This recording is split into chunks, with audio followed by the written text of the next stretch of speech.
YouTube. So today I want to talk about a key concept. This is something called the drag shot or the drag draw shot. This is a really important shot that is underused, but it's extremely powerful. And the concepts behind it are going to be something that we need to understand fully when we start talking about swerve and masse, because the concept that's part of this is part of the swerve and the masse. It's the reason they work. So here's how the drag draw works. If this is the table, here's our cue ball, here's our object ball. What we're going to do is we're going to hit low on the cue ball, and it could be anywhere low on the cue ball. That's the center line. Okay, so we're going to hit low on the cue ball, and what's going to happen is that as the cue ball moves forward, at first it will be spinning backwards.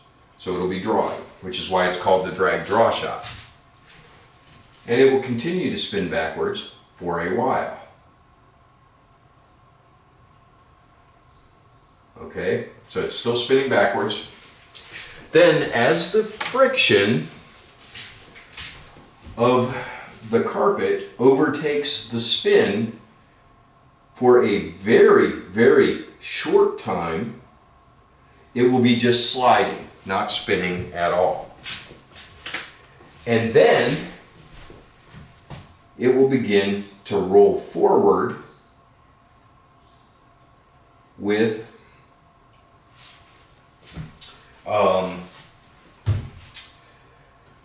it'll begin to roll forward, and the momentum of the ball will have, so here, all right, so let me continue this thought to its conclusion. It'll be rolling forward, it hits the object ball, and then the cue ball will move forward a little bit, okay? So let me show you. All right, so let me show you what that actually looks like when it's played.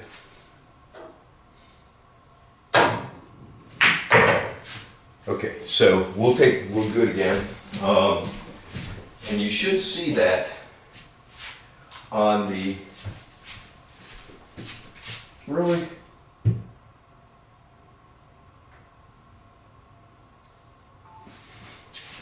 Okay, so apparently I wasn't recording that on the upward view, which is where I actually want to show this to you, so I'm going to do it again.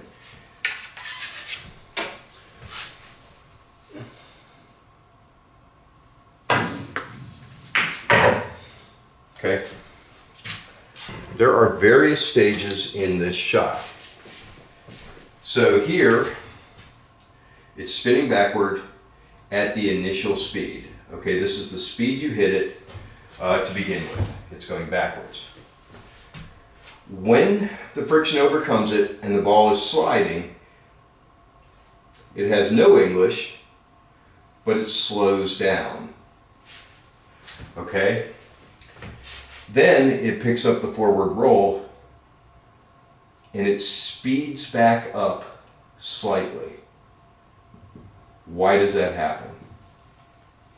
Well, it's because of the resistance of the carpet. Okay, so this slowdown happens because it's at the point where it's sliding, and so it's getting maximum friction on one point, and then as it turns over and starts rolling forward, it picks up just a little bit of speed.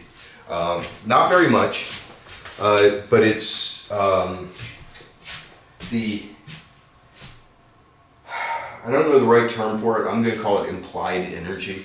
Basically, it slows down because the carpet is touching it, and then and so it's decelerating. Okay, so it's decelerating, and it doesn't actually speed up, but it appears to, because now it's rolling forward.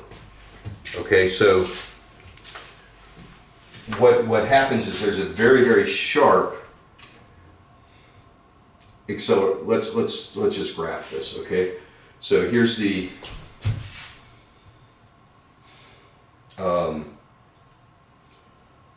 stage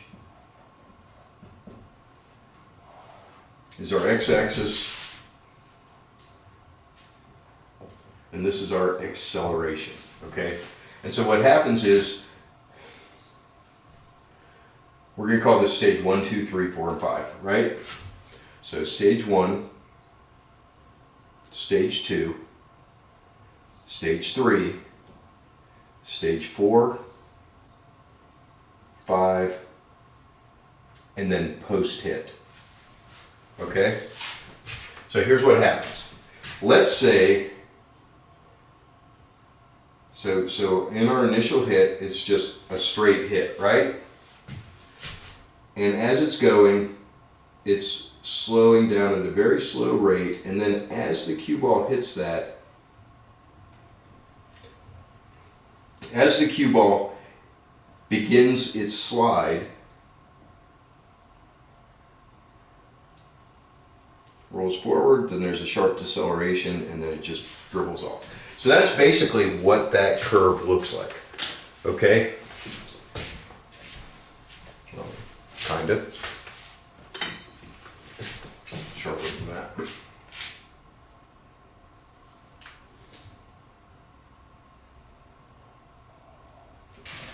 Okay, so apparently I wasn't recording that on the upward view, which is where I actually want to show this to you, so I'm going to do it again.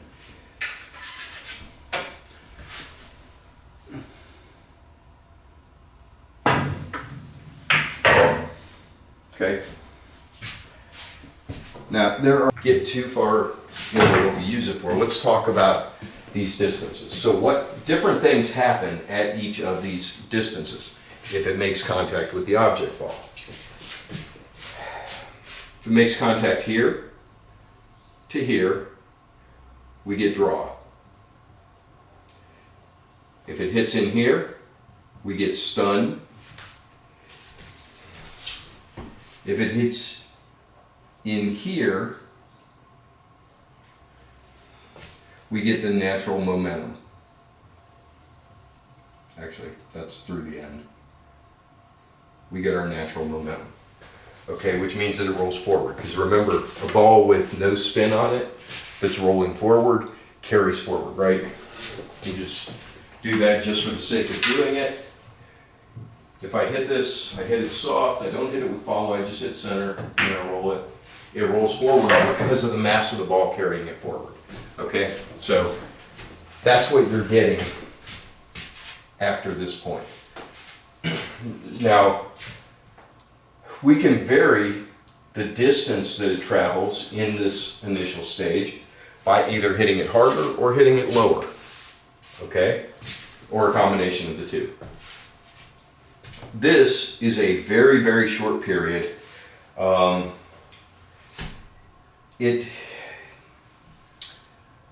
harder we hit the ball, the more area where it's sliding.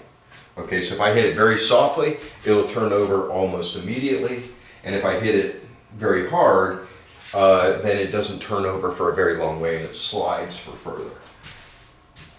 Which is the concept behind a stun shot. When we go into stun shots, that's how you do a stun, is you hit a hard drag shot.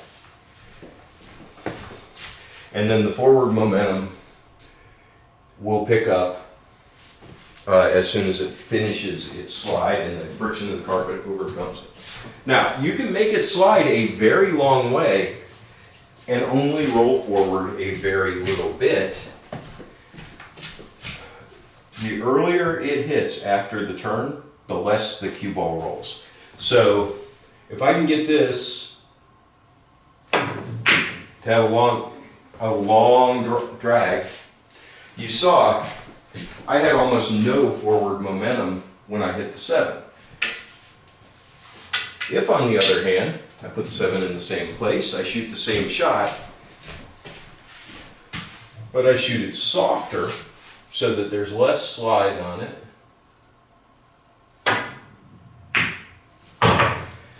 that cue ball actually travels about the same distance, right? Surprising. So no matter how far this is, no matter how hard I hit it, as long as the cue ball has turned over and started rolling forward, it rolls the same distance. So let's take a shot like this. Okay, trying to slow roll touch position on this 7, very difficult. You have to hit it exactly perfect speed, and even then it's hard to stop, right? And because of the way that it works,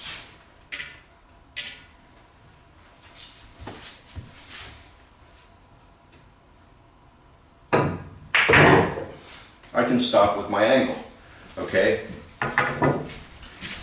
Now some of you are going to say you hit that with inside English, and so you were able to do that, and you can do the same thing by rolling with inside English.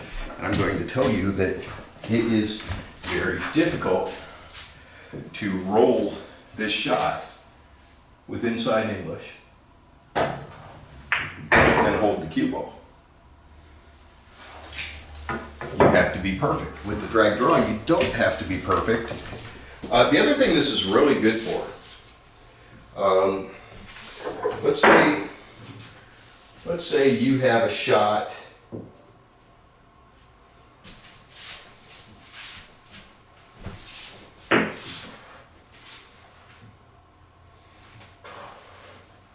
like this, okay? Let's say you have a shot like that, and it's a full table shot. Well, trying to hit this ball with any kind of force, you have to be perfect on the 6, and your speed has to be absolutely perfect. Or, hey, let's say that this table rolls off. And so in order to hit this accurately, you can't slow roll it because the table rolls off. You can use drag draw to hit firm enough to take the roll off out of the equation. Basically, because you're going fast over the vast distance here,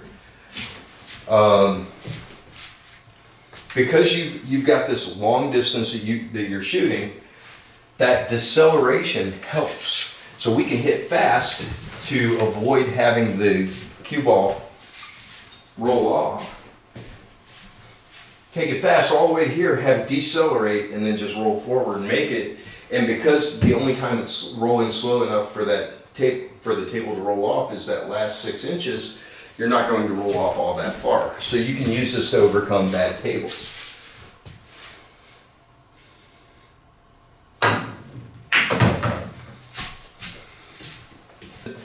The harder you hit it, the longer it stays in the stun.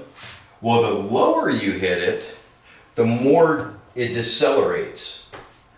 Okay? So if I hit this really low,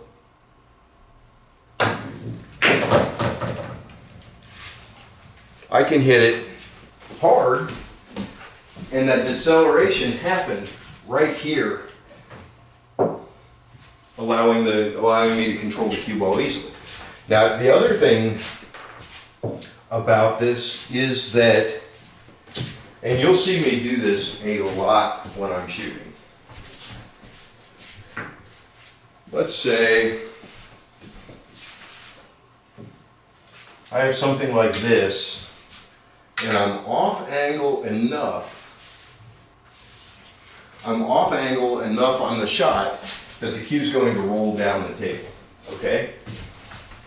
If I can get my drag draw to be in that sliding phase, in the stun phase, so if I hit this, and I hit it normally, and I try to slow roll it,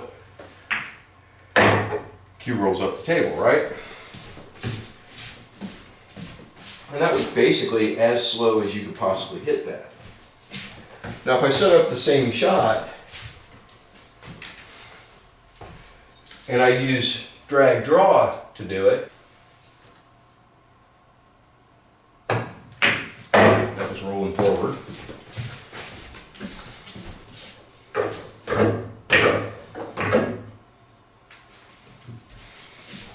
So you can see there that if it hits after it's rolling forward, that the cue ball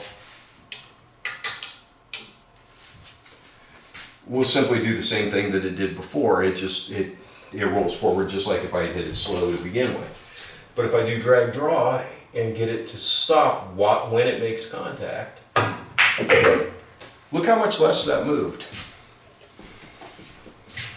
See how much less that moved? Same shot.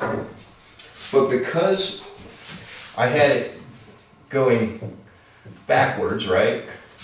And then right when it made contact, what happened is right when it made contact, it entered this sliding phase and it wasn't rolling forward yet. If it rolls forward, it rolls down the table just like it did before. But because it hit exactly while it was in that stun period, it made contact here and it kills the cue ball on contact.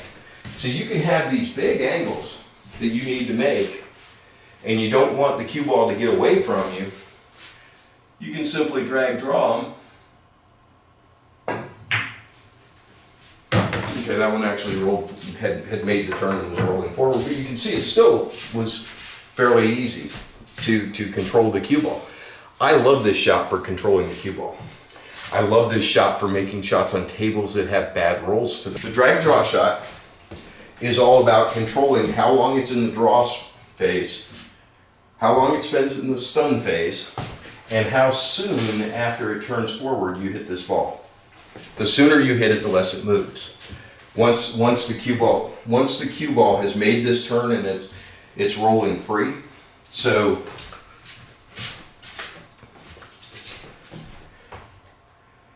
this is a lot of draw. This is a little draw. This is zero of anything. This is a little forward.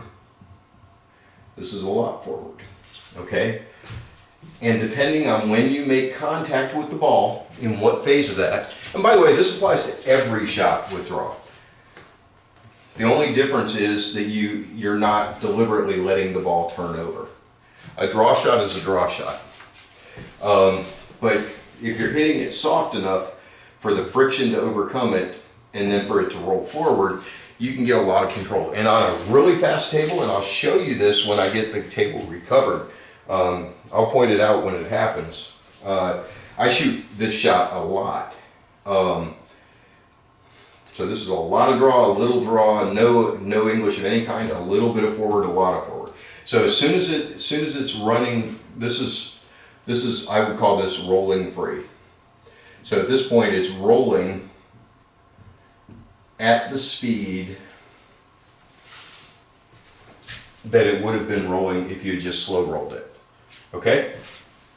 So depending on where you make contact with the cue ball, if you make contact with the cue ball here, it goes backwards a lot. If you make contact with the cue ball or with the object ball here, if you make contact with the object ball here, you get a lot of draw. If you make contact with it here, you get a little draw. You make contact with it here, you get nothing.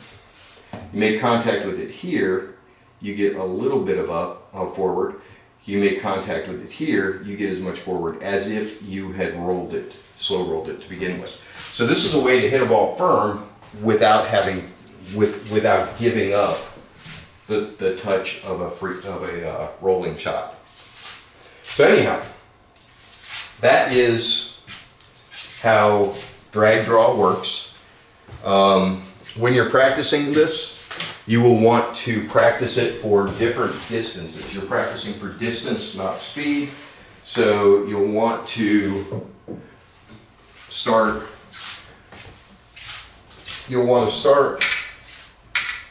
by having it go one diamond and then turn over. Okay? Then you'll want to go 2 diamonds to turn over, and you can do that either by changing the amount of draw or by changing the hit. Changing the speed of the hit is easier.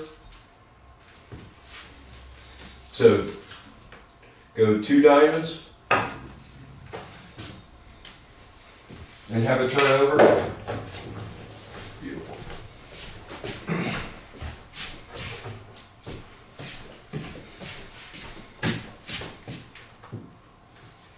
Have it go 3 diamonds and turn over. Practice the distances, okay? Have it go 4 diamonds and turn over. 1, 2, 3, 4.